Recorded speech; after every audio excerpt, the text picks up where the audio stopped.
Paz de Deus, caros irmãos. Estamos aqui então para falar um pouquinho sobre a trompa, apresentar esse instrumento para os irmãos. Vamos falar um pouquinho sobre a história desse instrumento.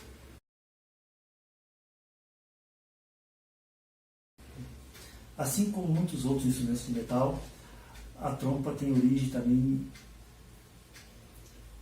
em chifres de animais, né? Tanto que até hoje, em várias línguas, a palavra que define esse instrumento é a mesma palavra que define chifre, como por exemplo em inglês e alemão, que chama-se de horn. Horn pode significar trompa ou pode significar também um chifre de animal, né? A mesma coisa em francês, cor, que é chifre de animal ou também trompa, ou ainda em italiano e em espanhol, que é corno, também significa trompa ou chifre de animal. Até meados do século XVI, a trompa era usada simplesmente como instrumento de caça, para que os caçadores então se comunicassem entre eles durante a caça, né? Mas assim também depois, aí que abandonaram as usos de chifres, então surgiram então, os instrumentos aí de metal, porém não da forma como conhecemos hoje. Era um instrumento chamado trompa natural, sem chaves, né? Ela tinha um comprimento fixo de tubo, então era chamada trompa natural. A limitação é que esse instrumento ele produzia uma única série de sons harmônicos, sendo impossível fazer uma escala completa com eles. Alguns trompistas depois desenvolveram a técnica de mudar a posição da mão dentro da campana. Isso permitia que obtivesse sons adicionais. Quanto mais para dentro da campana a mão era colocada, mais baixo se tornava o som. Mas o inconveniente é que isso mudava muito também o timbre do instrumento. Quanto mais para dentro e mais baixo a tonalidade ficava, o som ficava muito metálico e muito abafado, chegando assim até a descaracterizar o som do instrumento. Somente em meados do século XVII que ela começou a ser incluída então nas orquestras, por volta do ano 1640, ainda como um instrumento natural, sem voltas. Por essa época eles desenvolveram a ideia de então trocar alguns tubos, tirava alguma volta e acrescentava outra volta. Aí então que mudava o comprimento do tubo e por conseguinte mudava também a tonalidade e a série de harmônicos que a trompa podia produzir. Mais tarde, ainda já em meados do século XIX, foram então acrescentados as válvulas rotativas, chamadas também de rotores. O desenvolvimento da engenharia na época permitiu que isso fosse feito. Aí sim a trompa passou a ter a característica assim que tem hoje, né? Através das válvulas e dos rotores, então a gente muda o comprimento do tubo que está sendo usado, né? Permitindo então que fique realmente um instrumento cromático. Além disso, ainda já no século XIX, tiveram a ideia então de acrescentar um quarto rotor e mais um conjunto de voltas, permitindo que ela ficasse então uma trompa dupla, né? Normalmente afinada em Fá e Si bemol. Quando o quarto rotor está solto, normalmente o instrumento soa em Fá. Quando a gente aperta ele, ele aciona um outro conjunto de voltas e a trompa fica em Si bemol, né? É chamado de trompa dupla porque na realidade tem um conjunto de voltas para em Si e outro conjunto de voltas para em Fá, né? Isso que é chamado então trompa dupla. Mais tarde, já no século XX, tiveram a ideia de acrescentar um quinto rotor, fazendo então a trompa tripla, normalmente afinada em Fá, Si bemol e Fá agudo. Além dessas combinações, tanto na dupla quanto na tripla, existem outras combinações, outras tonalidades, mas as mais comuns são Fá e Si bemol. Vamos começar falando sobre o bocal, então, a parte que entra em contato com música, a primeira peça do instrumento que a gente vê. Assim como nos outros instrumentos de metal, é a vibração dos lábios do instrumentista que produz o som. Quando a passagem da coluna de ar passa pelos lábios do instrumentista, essa vibração é que produz o som e que depois é amplificada pelo instrumento. A diferença básica do bocal da trompa é o seu formato em relação aos outros instrumentos de bocal. Enquanto todos os outros instrumentos de bocal, trompete, flugelhorn, trombone, eufone e tuba, tem formato de taça, só com tamanhos diferentes, o de trompa ele tem um formato cônico, ele é afunilado, muito afunilado. né? É um funil bem pronunciado mesmo, né?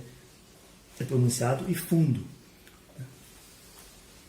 E também ele tem as bordas bem fininhas, quer dizer, a área de contato dos lábios do instrumentista com o bocal é bem menor do que nos outros bocais, né? Essa é uma característica básica assim, aqui do bocal da trompa. E aí tem várias configurações.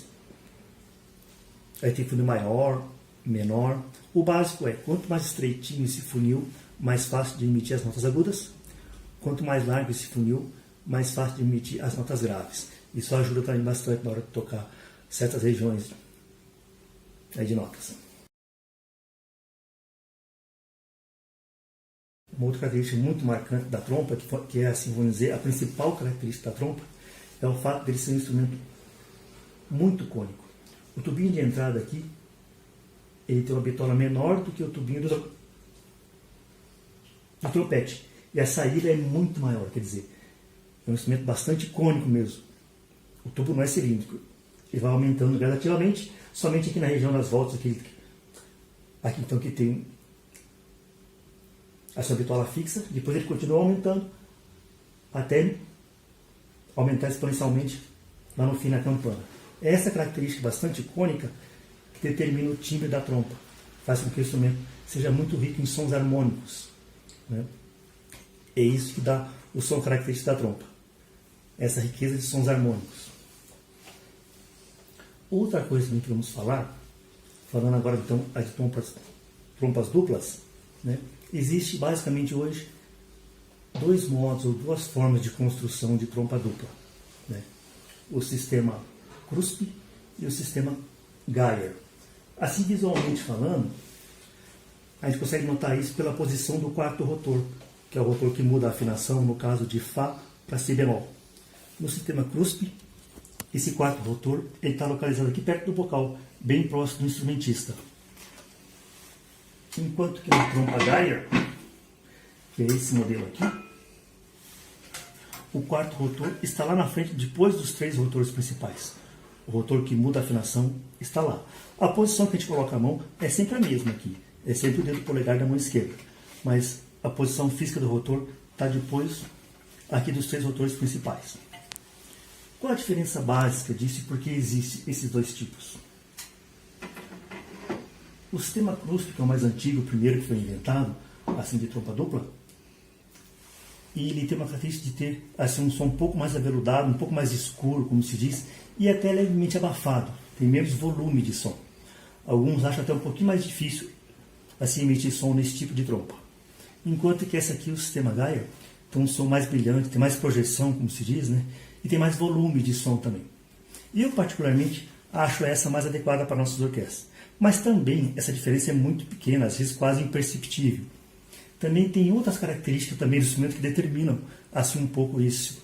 Se o som é brilhante ou se é mais aveludado. É também o tamanho aqui da saída aqui da campana. Quanto mais larga essa porção aqui, mais aveludado e mais escuro é o som. Também torna um pouco mais difícil de emitir o som. Quanto mais estreito for essa saída aqui essa porção, mais brilhante fica o som, mais fácil de emitir o som também. Tudo isso, então, essa característica influencia o timbre da trompa. Irmãos, outro detalhe importante também que tem nas trompas de rotores, em quase todas elas, tem essa possibilidade. Se pegarmos uma trompa dupla em Fá e Si bemol, a posição mais comum é o dedo polegar solto, né? Se pressionar, ela está afinada em Fá. Quando eu pressiono aqui, ela então está afinada em Si bemol. Se o trompista usar mais a parte em Si da trompa do que a parte em Fá, é possível reverter aqui, mudar a posição aqui de forma que ela fique solta em Si bemol e apertado em Fá. Tem essa flexibilidade também. Para quem usa muito a trompa em Si, não precisa ficar o tempo todo aqui pressionando o quarto rotor. Normalmente tem essa possibilidade nas trompas de rotores somente. Falando ainda sobre as características das trompas duplas, as trompas duplas são as mais usadas, embora existam também muitas trompas simples, ou só em Fá, ou só em Si bemol, ou ainda em outra afinação. Sem contar que mesmo as duplas nem sempre são em Fá e Si bemol. Essa é a configuração mais comum que tem, Fá e Si bemol. Existem outras combinações também. Existe uma trompa que não chega a ser dupla, que essa trompa que a gente fala, embora ela também tenha duas afinações, mas ela não é uma trompa propriamente dupla. Por que a gente fala isso? Naquelas existe um conjunto de voltas para cada afinação. Nas trompas duplas realmente existe um conjunto de voltas para a trompa em si e um conjunto de voltas para a trompa em Fá. É o lado Si e o lado Fá da trompa que a gente fala. Quando a gente aperta o quarto rotor, a gente troca então o conjunto de voltas que vai ser usado. Nessa daqui existe um conjunto de volta para a trompa em si e um conjuntinho menor que quando a gente aperta a quarta chave, ele se soma aqui ao conjunto em si, dando o comprimento então aí do tubo de Fá. Qual é, assim, a razão disso? É mais econômico, porque não tem aí então dois jogos completos de volta. Teríamos assim dizendo, a forma simples, um conjunto e meio só de voltas, né?